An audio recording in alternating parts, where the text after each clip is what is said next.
another through a Scottish Prism, the programme that is unapologetically pro-Scottish independence and anti-Westminster rule. Everything we say here is viewed through a Scottish Prism. Brought to you by Barhead Boy. Folks, and welcome back to Through a Scottish Prism. I hope you and yours are all well. Been another interesting week, and that's why we've got the gang together again. To discuss some of the things that have been going on. Without any further ado's, Mr. Boswell, good morning to you. Hey, howdy. It's been quite a week. Independence has, we've had some polling this week, and again, we have independence showing it over 50%. I've double-clicked by mistake. Let me just a wee bit slow this morning. Yeah, our first independence poll, which shows that 52%, without any campaign since 2014, without any campaign in that particular referendum, election, plebiscite, whatever, Phil, and it's still as it's been for the last 5 or 6 years. I think now it must be, it's a positive for independence still. It's quite amazing without a campaign. Yes, it is, and all the more remarkable because there's no campaign. But here's the thing. So this is over 52% consistently for several years. That is remarkable. That was what prompted Thatcher. If you remember, she says the Scots don't need a referendum. They don't need anything. They just need to send a majority of Scottish independentistas or independent MPs to Westminster. That's what she said was the requirement, because she never thought it would happen. Cameron never thought it happened. Came terribly close. But anyway, it's a rhetorical question. For those of us paying attention, it's a stupid question. And when I talk about the question, this is the full question in full, I would say. Polling has shown consistently over 50% for independence in Scotland, but still no action by SNP. Will they ever move? And the answer to that is no. For those of us paying attention, it's a stupid question. And for you, Roddy, therefore, a rhetorical one, because the answer is obvious. 11 years of non-action from an SNP leadership who have been firmly captured by the British state. Why else would you fail to even take one step forward towards what the people of Scotland want and have wanted for 12 years?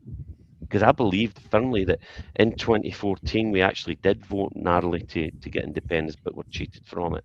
So for me, plus it's obvious, the people of Scotland, even in front of the lies in the kitchen sink being thrown at us, from you want to get the BBC, you want to get your pension, the vow, all of this kind of stuff, the lies, they were desperate. We the people know we want our independence, and it's been over 50% for independence now for years. Yet since Nicola Sturgeon took over, absolutely not even one step in advance towards the goal that is not only attainable but is desperately needed. Remember, around 1 in 4 people in poverty in Scotland over these past 12 years. With very little change, and that's not getting better. These greedy, self-centred and self-righteous so-called leaders of SNP have had their self-serving snouts in the trough, and so has every MP, MSP, previously MEPs that has served. If you genuinely wanted independence, why, Mr. MSP, your local MSP, your local MP, why haven't you stood up to these shysters? Why haven't you stood up for what the people want? You're not supposed to do what they say. You're supposed to do what your constituents say, and your constituents want independence. So I call on all of you. Either stand up or bugger off. You're out. So for me, complete overhaul required at SNP. Don't talk to me about Swinney must listen. It's way too late for that. And if you can't see that, you're a fool.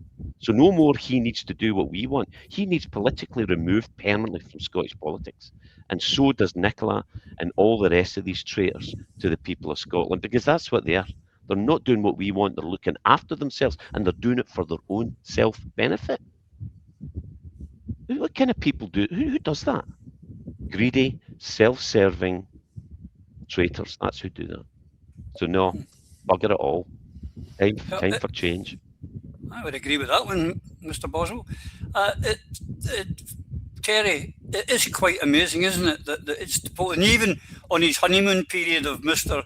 The brains out of Mr. Scarlet or whatever it was, but Andy Burnham, even when in that riding the crest of that wave, still people are saying, "Yeah, well done, Andy, but we want out." I don't know if they're saying well done, Andy. I think the fact that Scotland has wanted independence for all this time and has constantly demanded it, you've got to think to yourself, the SNP have actually played a bit of a blinder on this one, because they've done a great job of saying they're all for independence, about we're going to do this and we're going to do that. And in the meantime, behind the scenes, they're rearranging things so it's impossible for them to do it. For a start, they're taking all the money away and spending it on camper vans and jewellery and stuff like that, right? But they also do this thing about the Greens. Now, I have no time for the Greens, as you know. I don't have much time for the SNP either. However, that coalition is effectively stopping us moving forward to independence, because so many people in the country don't see Greens as a positive thing towards independence. They see it as just some sort of group of trans people, basically, in my opinion. Andy Burnham is another one. Andy Burnham is good at talking about he's going to devolve powers. You know, like in France, where all the local villages have their mayor and he's the one who controls everything. That works really well in France, really, really well. And it used to work quite well over here as well. However, we stopped all that. We started centralising everything, and then it stopped bloody well working at all. And he said he would bring back that form again to Britain, and changed it to, well, Britain as in England, and not in Scotland, and not in Wales, and not in Northern Ireland. So what's happened to this Great Britain nonsense? We are Scottish. We don't want Great Britain. We do not want Burnham. We do not want Farage. We want Scotland to be independent.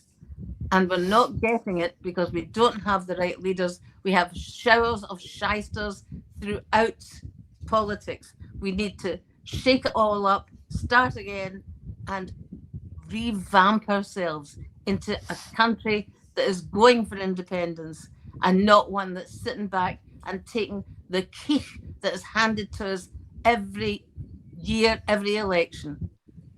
Enough is quite enough from the SNP. Get them out, get the Greens out. Let's sugar it all up and start again with people who are for independence. I agree wholeheartedly. Eva, isn't it quite amazing that over 50% of the people want to go for independence when there's been nothing happening for 10 years? It's testament, I suppose, to the hope that the majority of Scots have for our future, but it has to be turned into action.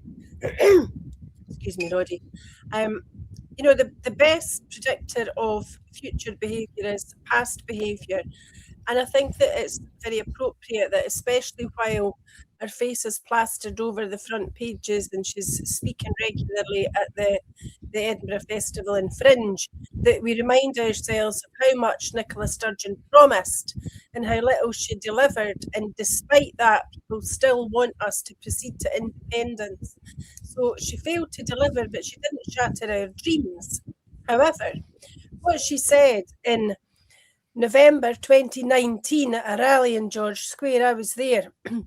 Scottish independence is within touching distance. That's November 2019.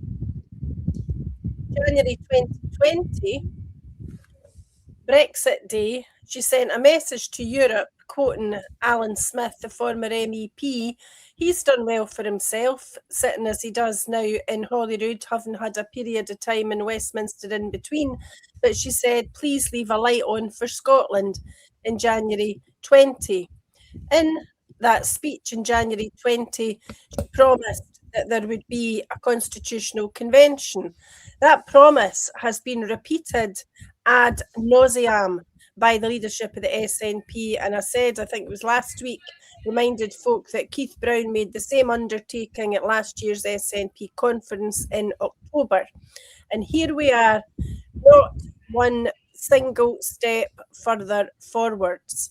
So we've had the Westminster election of 24, we've had the Holyrood elections of 21 and 26, and these were 3 opportunities for the independence movement to do what Sturgeon called for in 2019 and 2020, which was unity within the movement. He then proceeded, as is going to be her permanent legacy for eternity, to burst the movement right up, right down the middle, for reasons that we know sadly all too well. So what the people of Scotland require is more than the Yes movement of 2014. We require political leaders, and we require an electoral event that's created in Scotland, by Scotland, for the people of Scotland, and controlled in Scotland. We don't need another plea for a Section 30, because we know it'll continue to fall upon deaf ears. And the reason why the people of Scotland who support independence are in the majority is because we know that it's only with independence that we'll realise the potential of the people of our country. And these are words that trip very, very easily off the lips, but we need to think carefully about what they actually mean. It doesn't only, but particularly, mean lifting people out of poverty. It means giving people hope that's not a pipe dream, but the actual delivering the hope that has the opportunity behind it, because we control our own money, we control our natural resources, and we control our own future as far as is possible in the world that we see before us today. So it ill behoves anybody in the SNP to criticise anybody else in the movement who's doing all that they can to bring about unity and that electoral event. And the best thing John Swinney can do, looking at these polls, is to actually stand up and make the speech where he says, I've been on the phone to half a dozen leaders within the movement. The convention starts tomorrow, but running in tandem with the convention, we're holding a proper independence campaign. We're not fundraising for the SNP supporters, we're fundraising to promote the notion of independence. And within the next couple of months, we plan to collapse the Holyrood Parliament and have a de facto referendum and set it alight, set it ablaze, let people see what the real Yes movement's all about. I agree. Here's the thing: all that time, Phil, as I say, no campaigning. Now, I'm old enough to remember campaigning against Thatcher. And the one thing the SNP did in between, and the reason it got to being a minority government in 2007 was all the work that was put in before that, giving people hope. Now, you'll remember this one, maybe I do. I remember putting this everywhere. The SNP had this one, no wonder she's laughing, she's got Scotland's Oil, and with the Scotland Oil campaign. And with all these different campaigns, and as I say, nothing in 11 years. Is that why, while independence is at 52%, what we've heard is that the SNP will make massive gains at the next Westminster election on 29%, because Labour are down at 18%, not because the SNP are doing so great, Phil. They've got 52% who want independence, and it's only 29% for them. Now, it doesn't take a genius, and I'm not a genius, but you would think someone in the SNP would go, No, Roddy. So what?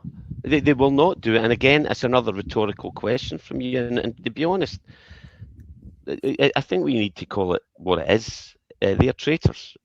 So what? You get gains. Oh, you get gains. John Swinney declared that last Scottish election, a great success because he returned.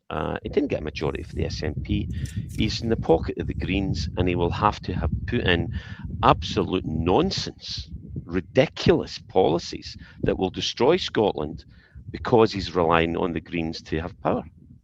It's nonsense. Plus the SNP are infected by these bozos, these clowns that couldn't run a corner shop. They couldn't run a corner shop. And by the way, that's hard work, and respect to all corner shop workers, because theirs they put in, and the margins you're working on are tough.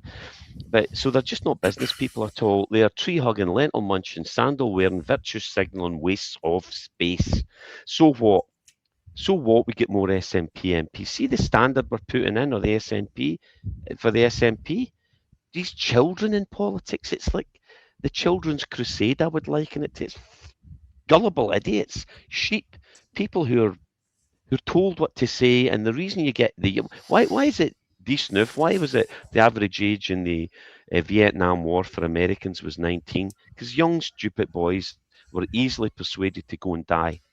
And that's what happens in war, and that's what happened with the young. They get persuaded, they get absolutely, you get into their heads, they go on this crusade for some bizarre cause when they don't understand what life is really about, and they get thrown into the front lines and chewed up while these people sit in the back giving orders. So what?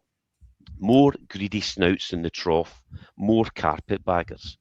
Without a leadership and courage to stand up for Scotland, these sheeple are useless to us. I look at Coatbridge, my hometown. The MSP there is a waste of space, has done absolutely nothing to stand up to a leadership that has betrayed us. In fact, by being on the committee, that brought us the Gender Recognition Act.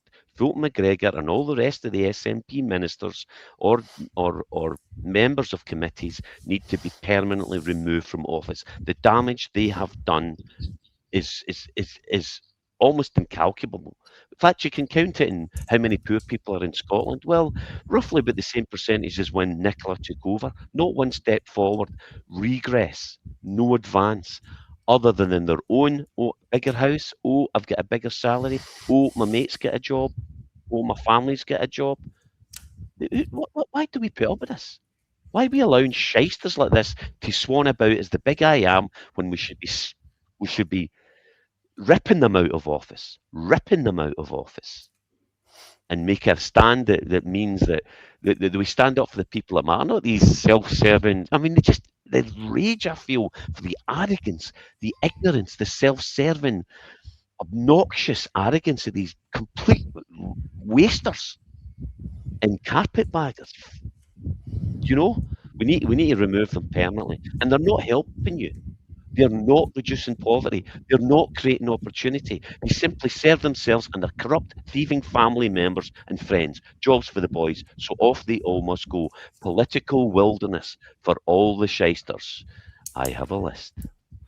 Yeah, I was just going to say one thing I would put up on. The young boys that went to fight in Vietnam, the young 18, 19-year-olds, were drafted. They weren't persuaded. They were drafted. It's a wee bit different. These young men getting forced to go and fight in a war for capitalism and for nothing else, never for democracy. Ukraine being an example. Yeah. So back to the question, Terry. It is telling, isn't it, that although independence is more than 50%, but the SNP are quite happy. 29, they'll make gains. That shows two things. One, it shows the stupidity of first past the post system, which isn't really a fair democratic way of voting. But also the SNP are happy to make these gains, maybe 30 seats. But will it move our cause forward? What do you think? It does it very much. I mean, we had 56 out of 59. It did sweet FA, let's face it. Oh, and a quick word for Phil here. I'm now throwing out all my sandals and the lentil crackers are going in the bin. I'm not doing anything. I'm not having that anymore. It's condemned me. So, the SNP, sorry. The SNP are a waste of space. They're a waste of party. They're a waste of Holyrood. In fact, I can't think of anybody in Holyrood at the moment that I would keep, to be quite honest. I can't think of one single person I think, oh, you'll do. Philippa Whitford, but she's in Westminster, so that doesn't count. Holyrood itself, I don't know anyone that I think has backbone or belief or any of that. And to think that Swinney could ever stand up and suggest something radical like going for independence is like living in a pipe dream. He is not interested. He wants to maintain the status quo exactly the way it is. They want to carry on exactly the way they are. I hate to say this, but it's that Pete Wishart thing, isn't it? It's the comfy slippers. There they are. They have their good incomes. As Eva said the other week there, these people are earning a lot more at Holyrood than they ever would in real life, where they would have to work. Instead, they can go in and fanny about all day long in Holyrood, doing nothing and achieving nothing, and walk around saying, I'm an MSP. Well, if you're an MSP, be an MSP. Stand up for Scotland. Do things for Scotland. Do things for the people of Scotland and not your pals and not each other. Look out for the people. Give the people hope. Give them jobs. Make apprenticeships. Make it easier for people to work instead of difficult for them to work. Give them homes. Give them good education. Give them the stuff that they need, because we can actually afford it if we stop giving it all to Westminster. It's not their oil. It's not their anything. It's not their water. They can stick their aqueducts where the sun don't shine, as far as I'm concerned. They can stop taking from us, and we have to take back what is rightfully ours, which is our independence, our sovereignty, and our right to govern ourselves. We won't get that with the SNP. Yeah, well said. It was now up to 23% of a difference, Eva, between those in favour of the independence and those who support the SNP. 23%, nearly a quarter of the voting population who support independence will not go out and support this party, because we're some of that 23%, because we know it's a waste. Well, it's worse than that, really, because we know that there are many factors that dissuade people from voting SNP. That is the gender ideology issue, and it's that concentration on woke policies that has really scunnered an awful lot of people in Scotland, and it crosses the constitutional divide as well, obviously. But it's what led to the debacle last week, which the Greens will never recover from, which was Hugh Manivannan, the man who says he's non-binary, you know, that thing that doesn't actually exist. He was found to have given an interview in 2025, which will have been before he was vetted and approved as a Green list candidate, where he said that rape is on a spectrum. So the Green Party members are very unhappy about this, but the Green Party leadership have said nothing to dissociate themselves from those remarks. There's been a bit of a kind of pretend apology from Manivannan, who says he was quoted out of context. And that, of course, led to people watching the whole broadcast and realising that what was reported that he had said say. So he did say rape is on a spectrum. So that's a difficulty within Holyrood, but it's a good illustration, a horrible illustration, but a good illustration of why people are scunnered with politics. But something else that happened this week and hasn't had the publicity that it should have yet is that For Women Scotland won another victory against the Scottish Government in the court, where the Court of Session said that the transgender guidance previously issued by the Scottish Government would be quashed. It could not be resurrected.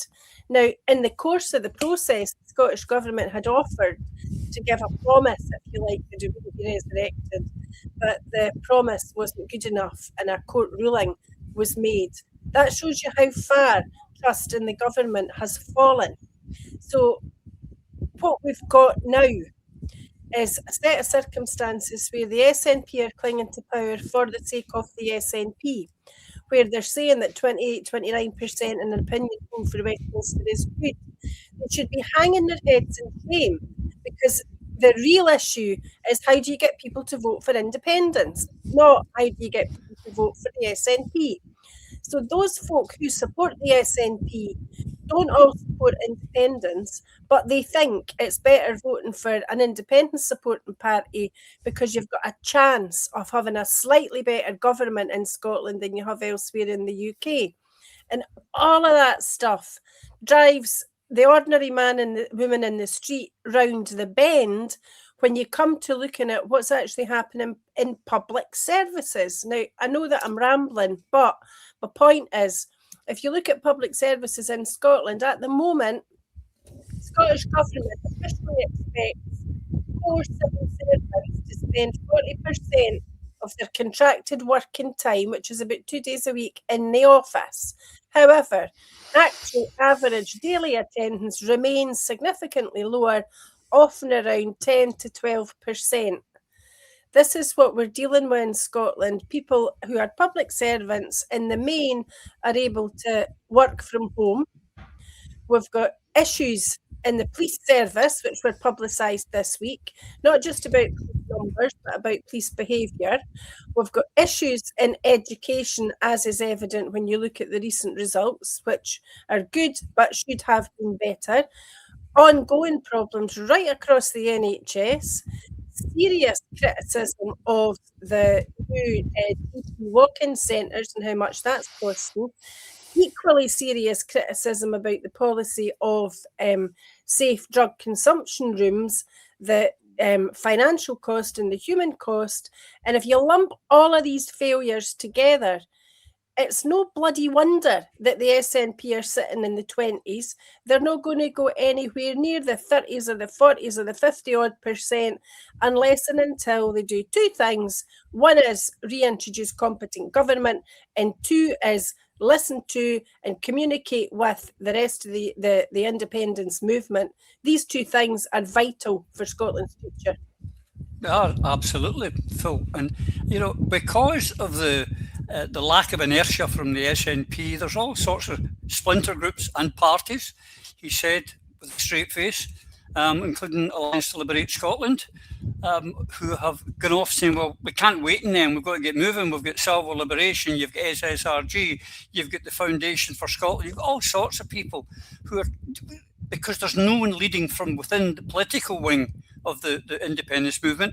And more, where you used to get laughed for this, we've discussed this a few times, you used to get laughed and mocked and told to shut up when you suggested that perhaps a UDI was required. Now it's getting closer and closer now to people are getting more in support of UDI. Now, I personally, think that's the way we'll do it, but it has to come after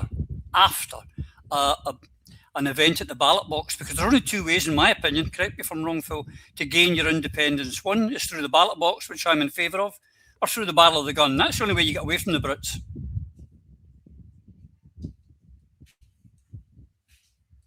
Want the latter. We advocate, and we don't need to go to the latter. God forbid that has to be the case. But what we want is exactly as you say, an electoral event. And Eva's put it this way: we've all believed this for quite some time. And what we're talking about, an electoral event is when we put a plebiscite election where we say this election is about one thing. If you vote for us, you're voting for Scottish independence. And if we get a majority in this government, in this House, be that the Scottish Parliament or the Westminster, then we declare independence, and we work with the rest of the planet, having had a general will of the people event where the people voted for it, and we fight from there, having established the legal grounds to substantiate our independence. Now, there are other ways, other people have got different ideas, but that one absolutely works. But what is a unilateral declaration of independence? Well, it worked for the Rhodesian Declaration in 1965. Look at the Rhodesia's unilateral declaration of independence. For the British declaration concerning Egypt, see the unilateral declaration of Egyptian independence. A unilateral declaration of independence or unilateral cessation is a formal process leading to the establishment of a new state by a subnational entity which declares itself independent and sovereign without a formal agreement with the state from which it is seceding from. The term was first used when Rhodesia declared independence in 1965 from the UK without an agreement from the UK. Sound good? Sound good so far? That's exactly what we should be doing. I mean, why are we asking for permission? We've been told many times you will not be given independence. We're too rich. By a distance, we're too rich. What we need to do is unite behind a single cause. The SNP have not given us that. Independence, nothing less, and use an election as a plebiscite. You should, as in the will of the people, you should have used this SNP. If you genuinely were working for the people of Scotland, you should have used the Scottish election as a plebiscite election. But you betrayed us again, as you have consistently since Nicola took over, and instead looked out for your own interests and the interest of your masters, the same masters that control the British state and almost all of its politicians. The thing is, Terry, isn't it? It's a sense of frustration by the people that there's such a high number say, let's just declare you down. Unfortunately, I'm glad to say there, Phil's explained it, because a lot of them think you just declare it, but you can't declare it, one, without the backing of the majority of the people, and you can't just do it overnight. No, you can't just do it overnight, but we can do it. Mm-hmm. I mean, when you say you've got a choice through an election or down the barrel of a gun, I'm an absolute fierty, okay? I hate violence in any form. And when Craig Murray recently said, if you're not prepared to stand in front of a tank for independence, well, you're not a supporter. Well, I wouldn't stand in front of a tank. I think I'd be glaikit, to be quite honest. Where's the point in that? A plebiscite election is the way to go. But then again, we've said it before, haven't we? We've said, this is the way we do it. We all go up there, and the more people we get through saying it's for independence only, then we can declare it. And what happens? We don't do it. We don't unite for independence. The parties fight with one another. Why?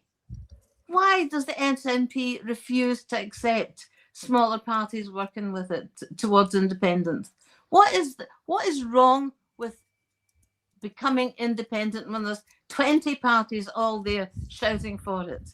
There are 17 on my list in the south of Scotland, 17 different parties.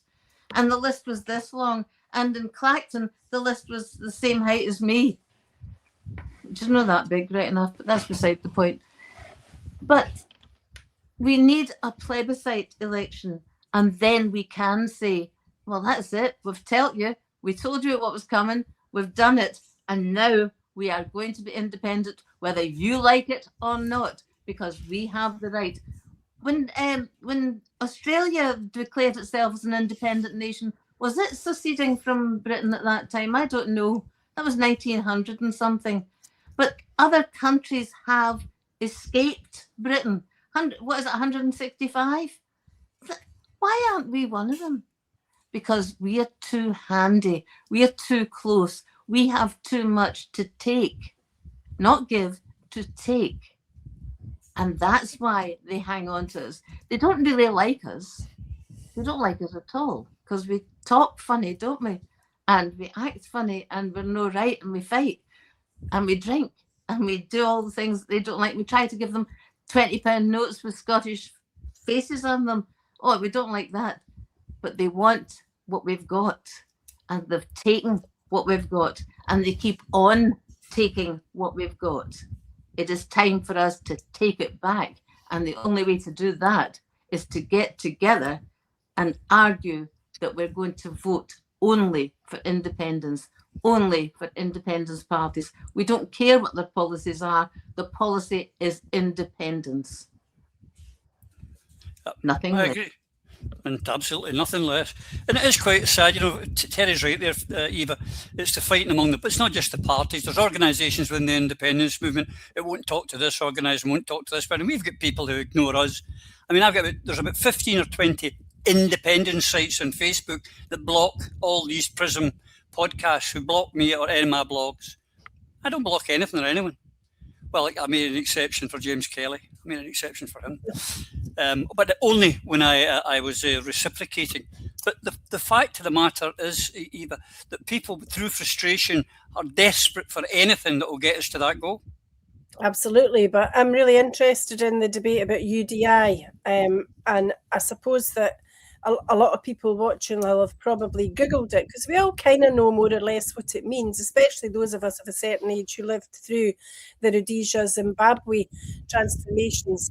But interestingly, one of the definitions about UDI, it refers to the parent country and the country breaking away from the parent.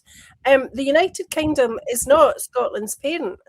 And I think that actually in the history, or in the political history of the world, Scotland is almost uniquely, if not actually uniquely placed in the context of the potential for UDI, provided it's managed appropriately. And the reasons for that are that Scotland and England created a union. Now, we might not like it, clearly we hate it, but they created a union. There was a treaty of union. There were then acts passed in the Scottish Parliament and in the English Parliament, which were supposed to implement the terms of that treaty. So the Westminster position is that's a voluntary union. If it's a voluntary union, there has to be a route out of that voluntary union. So if that route will not be provided or signposted by Westminster, who are our partners in a union, then it's incumbent upon the Scots to create their own route. And the way that we do that is absolutely straightforward and simple. We can use every general election for Westminster, and we can use the mechanisms of Holyrood, and we can keep doing it until we get two things. One, a majority of the popular vote for independence, and two, a majority of the seats for independence. And what that requires is that for Westminster's purposes, there is one independent supporting candidate per constituency, so that the vote is concentrated. And the strapline says independence, nothing less. So like when Phil overturned a huge majority and got a huge majority being elected in 2015, he went to Westminster believing he was going there to fight for independence. Well, this time at the next Westminster election, we can make it plain to every elector in Scotland, a vote for independence, nothing less, means UDI. Follow the Thatcher route if we use Westminster. And that requires unity of purpose, and it requires people that are prepared to sit down and talk to those on the other side of the independence movement. So Believe in Scotland and all under one banner should be getting together, along with Hope Over Fear and the SSRG, and everybody who says they believe in Scottish independence should stand up and be counted. There should be none of this.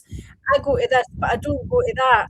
I'm in his gang, but I'm not in hers. This sort of stuff. We should all be in the same gang, regardless, or whatever has gone before, because the cause is far too important. So the other issue is the potential that we've got in Holyrood. The collapse of Parliament line that has been well described often enough, especially by Angus Brenton McNeill and others, but obviously it was also the Alex Salmond line, and it was the line for the ISP and various other people too. So for Holyrood purposes, similar set of circumstances, but you have to manage, as we said, in 21 and 26, you have to manage the list appropriately so that you have one independent supporting candidate per constituency for those seats, and that on the list there is unity, which is the very purpose of the Alliance to Liberate Scotland, independence, nothing less. And then you get a majority. But I go back to what I said here, Roddy, about the unique position that Scotland finds herself in if she wants to use the tools at her disposal. And it's this: no other country on the planet that ever sought independence had what we've got in Scotland, which is long tradition of history as an independent nation for hundreds of years before we joined the Union. Distinct culture, distinct language, And most importantly, the Declaration of Arbroath, the claim of right, and the absolute overwhelming knowledge founded in law that sovereignty lies with the people of Scotland. And when the people of Scotland speak with one voice, sovereignty, in fact, will return and we will become a self-determining independent nation once again. It only requires John Swinney and a handful of folk round about him to put the hand of friendship out to those other leaders across the movement, and we would be absolutely overwhelmed by the vote that there would be for our independence. Yeah, I get to my website. In fact, I've got one guy in particular who I won't mention by name, but who writes, you and your lot, your party was you only had one policy, independent stuff, and else, and then so we've all to vote, and as long all the policies that you like would be enacted. You're going, how stupid are you that you think that if we get a majority of seats that we would be the government, that we would take over and implement our plans? Idiocy. And then you say, well, what's your plan? Oh, well, I don't have one. All right. Well, we keep laying out a plan on here, and that's to everyone, as Eva says, get together. And we can do this. The numbers say it, Phil. It's ridiculous, but it all piles into absolute insignificance on this, because out this week, we found out, God love him, it must have been terrible, from Anas Sarwar, that the hardest job in politics, Phil, is to be the leader of the branch office of the Labour Party, or as she called it, the Scottish Labour Party. You have no idea the pressure they're under. Well, here's what I would suggest, Phil. You're under pressure. One, there is no such party as the Scottish Labour Party. So, guys, you're now starting off calling yourself a leader of a party that doesn't exist. Lie number one, the people know it. There's only one game in town, and that's the Constitution. You choose to ignore it, and you have done since 2007. Pretend it's not there, and I think if you just keep going SNP bad, they've lost a third of their members in the last couple of years. They're bankrupt as a unit, but they're just going to keep going the same way, and that's why it's such a hard job. There's no other reason. They won't face reality and truth. Yeah, exactly. It's the hardest job because it's not a real or autonomous party, and it has been bailed out by its mothership in London for as far as I can remember. Way back, in fact, in 2017, when we talked about this recently, I think it was the last time we were on, and I was Mr. Leonard, who was the leader at the time, and I knew him because from the Coatbridge area. He was getting bailed out. So who are Scottish Labour? Well, Scottish Labour is registered with the UK Electoral Commission. And people think, oh, is that right? Yeah, but its description as an accounting unit of the UK Labour Party, and is therefore not a registered political party under the terms of the Political Parties, Elections and Referendums Act of 2000. So who are the UK Labour Party? Well, it's a political organisation in London, UK. Address 20 Rushworth Street, London, South East 1, 0SS. Now, this I know, but Eva picked up on this. I'll say a little bit about it, but by a woman called Steph Braun on the National. Now, I'll let Eva go into that one because she dug that one out. But this is basically a plea from Sarwar, a justification for his failure. Oh, that was a tough gig. I took it. He originally said, get rid of the House of Lords, and then promptly jogged off down to B1. Why? Because he's a liar. We've said, remember? And he's still saying it should be closed down, Phil. He's still saying, it should be closed. All right, but meanwhile, I'll take the money and the glory because I'm the big I am. Oh, no, you're a twat, Anis. You're a complete twat. And if I see you in the street, you have nothing but contempt for you. You're a liar, 1 in 4 children in poverty in Scotland, and you purport to represent the people of that fine tradition, the Labour Party that I was once a member, well, actually wasn't, I was a supporter of. I never actually joined because I had concerns about some of the clowns that were driving it at the time. and I was quite young. I was quite young when I get involved in this, but there was some good, really good people with honest intent who were, like Corbyn, for example. I know we'll probably come on to him later, but I had enough. I was disconcerted enough to think, no, there's something not quite right about this. This is when I started my journey from being someone who was on the march with my fellow tree-hugging, lentil-munching sandal wearers, and started to get a wee bit more pragmatic about, well, wait a minute, what is this capitalism? And understanding that it's all about definition. Understand how capitalism and socialism, Americans think socialism is communism. Nothing could be further from the truth. Socialism is social conscience, in my view, and we should be very careful about the definitions. So for me, no, I'm afraid, Sarwar, the hardest job in politics. The hardest job in politics is being found out that you're a liar all the time, because every time you speak, you lie, Sarwar. At least you can go into the House of Lords and join the rest of the merry throng, cashing in, being the big I am, and thinking you're important, man. You think you're important, you are impotent. You're a waste of space. Well rid of. Get rid of these clowns. It wasn't even a Scottish Labour MP down south, one I can't remember whereabouts, who was in his local food bank saying how terrible it was, and if you could donate, any wee tins, anything would help. And he was trying to look so sincere, and you're thinking, you're one of the bastards that's causing this.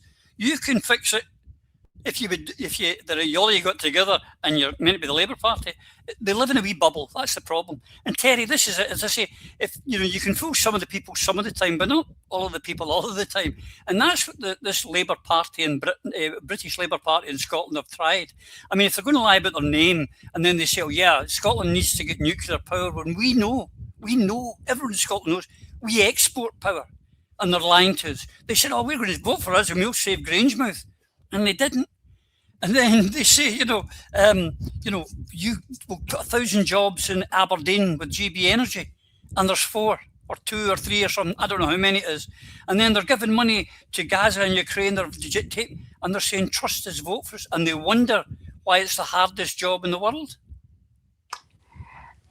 For the 2021 election, for about 6 or 7 months before it, I wrote every week to Anis Sarwar. I eventually changed his name. I put a U in it instead of the A.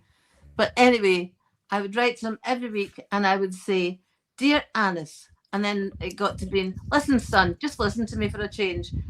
That's how it progressed over the time. And I was saying the same thing every time. I was saying, drop the Labour Party in Scotland, become the Labour Party in Scotland, drop Westminster, walk away from it, cut the links, become the Scottish Labour Party, the way you say you are. Then get on your bike and start shouting about independence. And I tell you right now, son, every single person in Scotland would walk away from the SNP and would immediately join you. They would vote for you to the ends of earth. Did he even write back to me? Not even once, the swine. And now he's being rewarded for standing up and criticising Starmer. That's one of the reasons why he's been promoted. He criticised Starmer, right? But he also has recently been saving Nicola. He's been doing a grand job all round on all the fronts that we don't want anybody to work on. And Burnham has given him a treat. He has, in the same way as Burnham was sort of became the Prime Minister with no election, now Sarwar is becoming a lord, a peerage, for Christ's sake. Sir Sarwar. And he gets a lifetime peerage.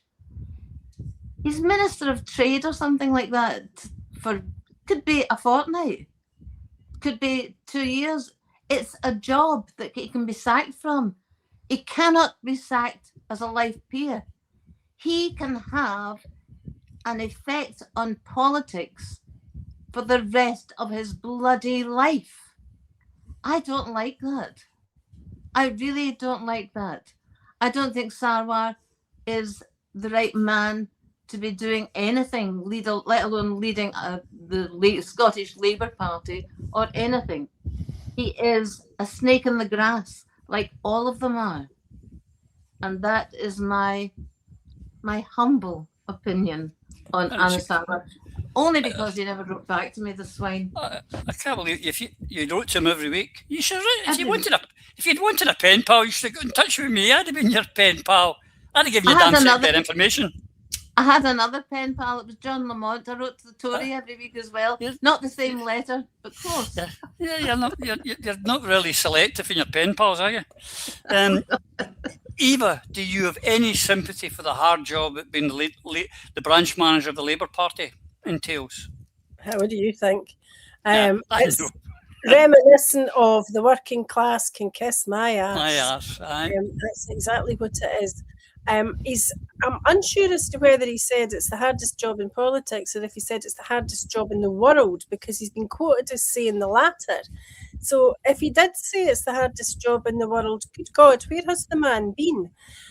He's clearly not been in Clackmannanshire as perhaps, and these are real life people, real experiences, an unpaid carer for an elderly relative with dementia who can't get hold of a social worker or a community psychiatric nurse because they're too busy and they're overworked.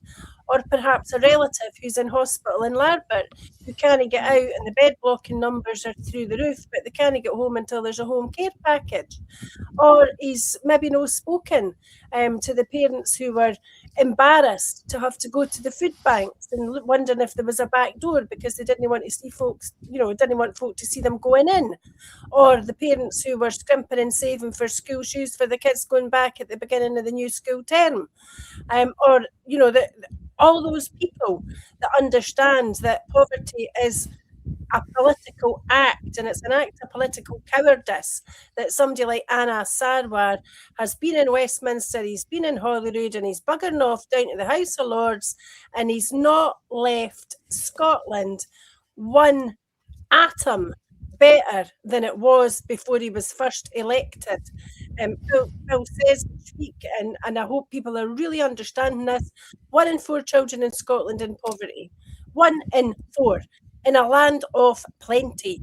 So children in poverty, we've got dental issues, we've got nutrition issues, we have all sorts of problems that wouldn't exist to the extent that they do if we were using our own resources to house people, to clothe people, to teach people, and reinvigorate and restore that community spirit that the Scots have been famous for.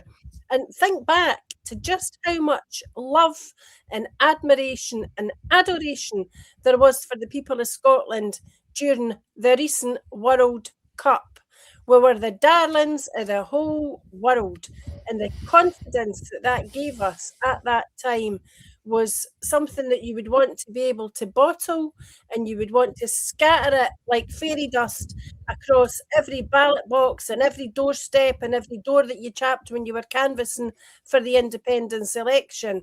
And the people of Scotland need to look at somebody like Sarwar and say, no, son, you never represented us, and you never will, sitting down there, because what the people of Scotland need is the confidence amongst the ordinary folk, us, Jock Thompson's bairns, to be able to say it's our country, we're taking it back, and we're starting today.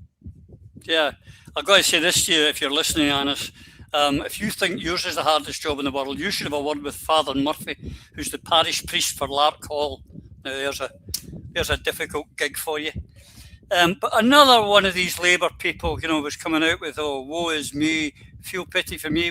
Some people have got a lot of respect for Mr. Corbyn, and I've hit the wrong bloody one, never mind. Mr. Corbyn, this one here, he was revealed he was under pressure. He was in favour of it, apparently, but he was being, pressurised by people, and he couldn't do it because these people, big boys, did it and ran away. Absolute. You talk about cowards every week. Phil, this is cowardice. Isn't it amazing when they come out of office how they all suddenly find their conscience and they find the truth? The thing about this is the classic dichotomy that I've spoken about, having been down at Westminster and been a representative on a reasonably big stage for a political party. And the dichotomy is this, the challenge is this. On the one hand, you know what you want and you know what you're there to do. You're there to represent the people that you that voted you, and they didn't really. And see, this is where the ego should be left at the door for these idiots. Most politicians go in, and most are affected. Their heads are turned when they go into Westminster because it's designed to do that. Even when they go to the Scottish Parliament, I'm important. I'm the big I am. No, you're no, son, hen, whatever you are. They're there to do the will of the people and go off your arse and do it. And no big drama. Oh, I'm on the telly. Oh, I mean, I go on the telly and stuff like that, and I think, well, you were on the telly. Who gives a shit? What have we done for Scotland? What have you done for Scotland? So the dichotomy continues, though. On the one hand, you get your head is turned by all of this. Okay, you're there to stand up for what you get into politics for, and other than a lot of the younger politicians or professional politicians who are in it for a career. Most of us, and certainly I would put the majority of those of us in 2015, the 56 out of 59 that went down, a lot of us were accidental politicians. You know, I didn't really want to be a politician, but the chance to go down and fight for my country and do what I knew was right, it cost me. You know, from going from a contracts manager for BP to somebody on 66 grand a year, not to be sniffed at, but it's not oil and gas money. And you were yet slandered for it. So Corbyn, on the one hand, you have to be in it to win it. This is the golden rule. This is the golden rule in politics. The main lesson I got down there was I would change, and you're talking to any of these people, any of the Tories, anybody, I would change 5 years of serving in the opposition for 1 year, serving as the government. Because you can make changes in the government. Now, the fact that that's somewhat illusionary, considering the governments are controlled by outside influences, is another story altogether. But nonetheless, what you have someone with Mr. Corbyn's position is, if you want to get to put your key values and key policies in place, it's a game of give and take. You have to kowtow to a degree to the powers that be within the party or the predominant policies pushed by the party. And if you can get some years through, then that is considered as an improvement of the situation. The problem is these political parties are all owned by people or controlled by people who do not have the interests of the people of the UK and certainly not Scotland at heart. So Corbyn had, to a degree, just like when I went in, I was faced with this dilemma. I'm given it when Tommy Shepherd's talking about we're going to be good parliamentarians. I'm thinking, why are we doing that? Why would we do that? Like, why are we fighting Brexit, Nicola? Why are we? Why is this? What's this gender recognition? Why aren't we just fighting for independence? And I was told by the chief whip, right, we're all about to quit spending as much time down here, and we're going to go back to our constituencies and spread the word about independence. Mike Weir, great guy, good man, honest man, old school SNP, chief whip, lawyer, and a decent soul who now, I mean, he must be gutted by what he sees in the betrayal in Nicola and the rest of that cabal. But we were there ostensibly working under Nicola's guidance because she was leader of the party. And I told you about the various non-events that you don't get to challenge Nicola. You get thrown under the bus. We've been over all that before. But anyway, that dichotomy aside, I was fortunate enough to be able to speak to Jeremy a few times at Westminster, and he is that very rare animal in Westminster, a creature of honest intent. But like Guy Fawkes, who certainly entered Westminster with honest intent, with a more effective plan for constitutional change than the SNP currently have. For your information, Guy Fawkes tried to blow the place up, hence firework night. Right now, I would place most of the 56 in the same camp as that. We went with honest intent, but like Corbyn, got your head turned less so. Corbyn, remember, he's an enemy of the British establishment, so he will do for me. Remember when when the Labour members voted for him as leader, not like Burnham, who was coronated. He is someone we, the Independence movement, could work with going forward as one a representative of the good people of England. Why do I know he was targeted by the establishment?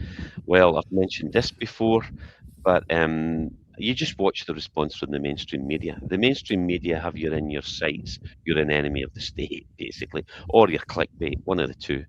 But my office manager regularly read the Jewish Chronicle, which is and I read a bit of it as well, given the influence of Friends of Israel and what was going on at the time because I was very pro Gaza. I joined the pro Gaza organisation for SNP, pro-Palestine organisation, and met with several of their representatives. So it's a Jewish-based weekly newspaper founded in 1841, the oldest continually published Jewish newspaper in the world. Wonderful. So we got a lot of good information, a lot of good people read it, understood it. It represents a community in our country that's influential. But I actually read more of the Arab interest media, so not just the SNP Friends of Palestine, but I also looked at the Arab Times and checked out Al Jazeera because having lived in the Middle East and speak a bit of Arabic, I was more attuned to that culture. And what I saw was within the weekly edition of the Jewish Chronicle, within about 10 days of Jeremy Corbyn being elected as leader by the people, by the members, there was a 10-point critique in the Jewish Chronicle accusing him of being anti-Semite. Jeremy Corbyn is nothing of the kind. And the MSM mainstream media picked this up and ran with it and destroyed this man. He is an enemy of the state. Therefore, to a degree, I trust him when he says this. That was a hell of a long answer to a question I gave you, which was, isn't it great after they leave office they suddenly find, they find the truth. We ended up with the Arab Times and the Jewish Chronicle. Jesus Christ, I didn't know what's going on there. I was losing a will to live. The clock's clicking on, so I'm going to move on to the next topic because Phil's ruined that one for me, Terry. I'm afraid it's gone. Ruined it. It was meant to be a quick quip. But the other one they got is this week, which I was going to be your next question. I don't know if I'm going to ask you this because I know you want to answer it. Is the Greens are upset, which makes me happy. And they're saying, why is he playing silly games with their future, wanting to go digging for more oil and drilling for more oil? This is terrible. And I've got to say, I'm going to put in one of my tweets here, Terry. This net zero.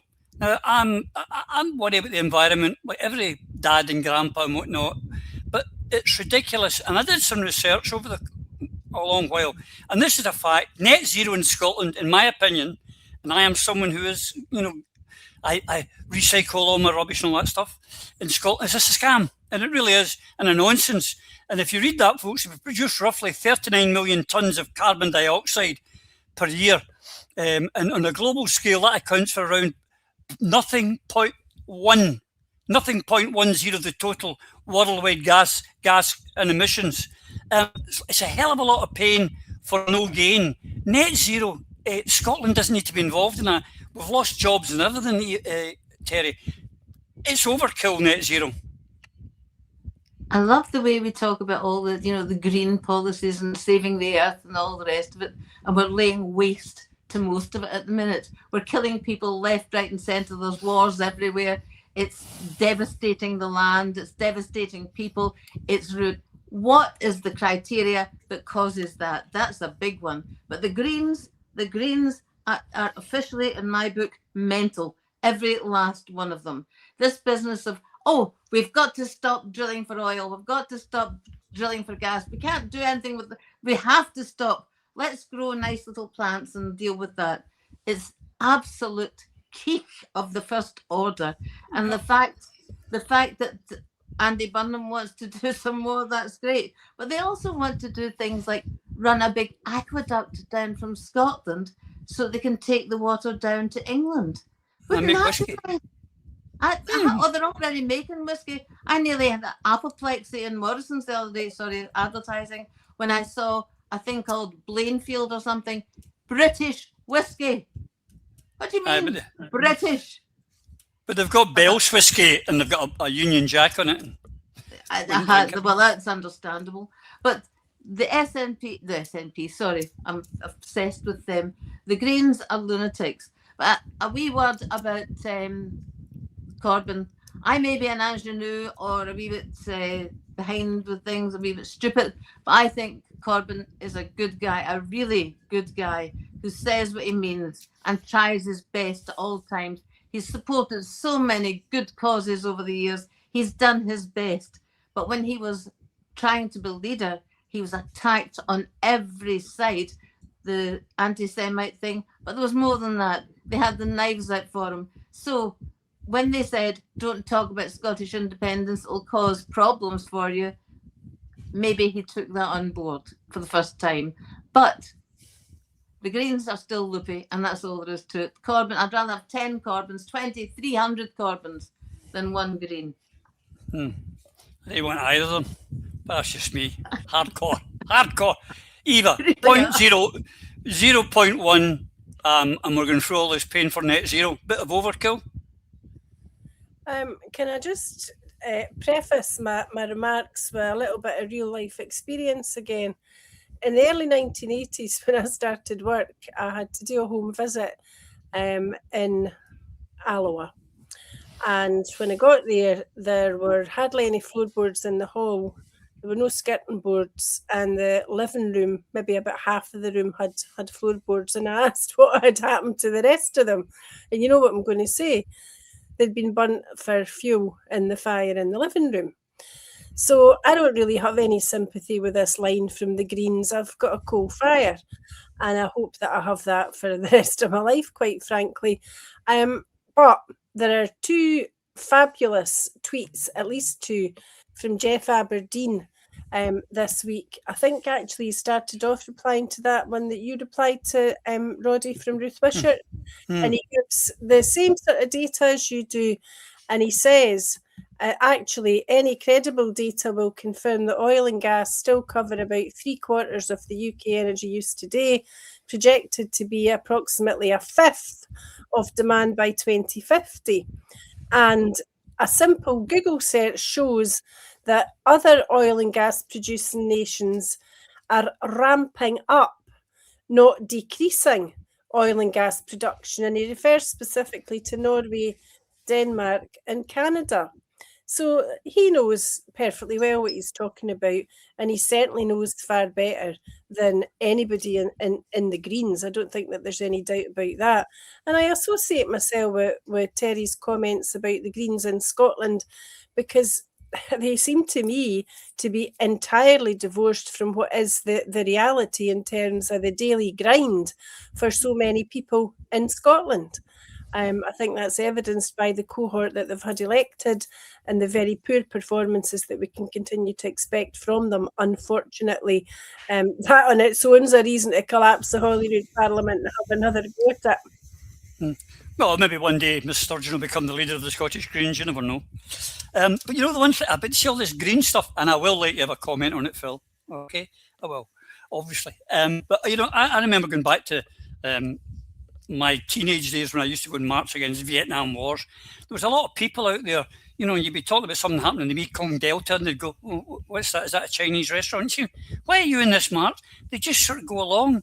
It's like trendy to go in a Vietnam anti-war march. And I think there's a lot of people that are voting and backing the Greens thinking that they're doing good, when actually it's a load of nonsense. As I point out in that tweet, Phil, our emissions are so negligible, they're not worth bothering about. Are you going to answer, Phil? No? Yeah. Sorry. Just froze a wee bit there, so I wasn't sure if you'd finished. I make you nervous, do it? You froze? You nervous? No. Well, I just think with a gin in front of us looking down on that cracking wee bar in the corner for you would be very nice. Now, if you're very quick in your reply here, I've got another question for you. Okay, but you've got to be quick. Okay, so yeah, the truth will eventually be out in all this, as we're starting to see with COVID. But okay, just a very briefly background. I was contracts manager for Shell on the biggest carbon capture and storage project in Britain, worth $1 billion. I co-authored the definitive paper on UK government on carbon capture and storage. So I was very much embroiled with the energy companies and the green companies in advocating this. And I had to stop my PhD with who was being mentored by the only professor of carbon capture and storage in the world at the time, which is Professor Stuart Hazeldine of Edinburgh University. I have huge respect for that man. He's excellent. But the reason I did it is because I think it's bollocks. The whole green energy is a marketing term. You can't scientifically define it. And I would urge people to look towards the Copenhagen Consensus Centre and just look at alternative media for finding alternative information. Check their papers on climate change and energy. Climate change is real, to a small degree man-made, but it will come as a big surprise that climate change from 1900 to 1925 has mostly been a net benefit to humanity, rising to increase welfare by about 1.5% GDP on the world per year. And net zero doesn't work. Net zero will cost trillions, and net zero is impossible. Yep. It's also helped Norway become even richer because we've stopped drilling and we're buying their oil. On that, so we're very quick. I will give you another question. So, last question of the day. We hear all the time about Russian interference in elections, how terrible it is. It's shocking. And we've got to watch it and guard ourselves from the Chinese. This week, it became clear that the government found out that Israel had been tampering in the Scottish elections, but the UK government don't want to release the information or data, Phil, because it could upset an ally that they've been caught, interfering in our democracy. Our country's screwed when a foreign government gets such help from the UK government. And it's across the West. This is a problem. You get the lobbyists. Lobbyists are the controlling tool that are used to control those that we call leaders, that are actually just the highest grade of servant for the hedge funds, for the big money, military-industrial complex, for big pharma, for the energy companies, the people that are making trillions and billions. So, and this is just one more example. The Friends of Israel in the UK, of which both Starmer and Burnham are servants of. And then in America, you see Trump, and predominantly the 100 million that was given to Trump for his campaign by Miriam Adelson and the AIPAC. So AIPAC, they reckon they've bought between 360 to 400 senators and congressmen. That's the influence that is actually calling the shots. Lobbyists, we need to challenge that. That's how we get out of it. I can't remember who it was, but it was a great idea. What we should do, like racing Formula One drivers, all these members of Parliament should always wear a top with their sponsors' labels on it. That would create a lot more clarity for we the people. I think it was either your hero George Carlin or it was Robin Williams. It was one of the two. I can't remember which one it was that said that. But Terry, I'm one thing I like about Alliance to Liberate Scotland is that what it says in the tin is what we do, and what we say here on the tin is what we do. And I think if it's interference, be it from Russia or China or from Israel, it's horrific. I think it's equally bad that the English politicians interfere in my Scottish elections. I think that's equally. So if it's wrong for Russia, it's wrong for Israel, and our government shouldn't be trying to protect them. They should be punishing them for that. I'd like to know what they mean by an ally of Britain. Do they mean an ally of Westminster? Do they mean Westminster itself?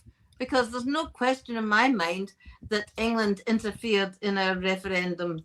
There's absolutely no question that it was interference all the way along the line. From the postal votes onwards, it was constant interference. So I think there were a lot of fingers in the pie at that point. It wasn't just Westminster or Israel or whoever.